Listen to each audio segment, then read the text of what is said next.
ቁዋ አለኝ ስልጣን አለኝ አቅም አለኝ የለም አቅም አላህ ነው ኢዘን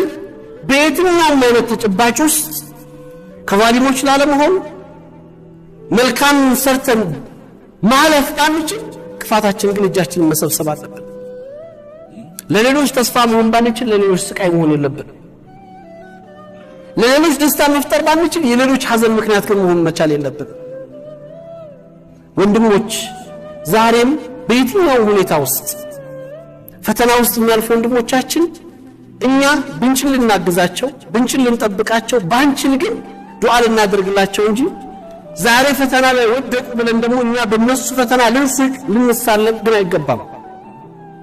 እኛ ነገ ምን እንደሚጠብቀን ስለማናውቅ ምን አይነት መጨረሻ ይዞብን እንደሚመጣ አላህ ስለማናውቅ ያን ማሰብ ይፈልጋል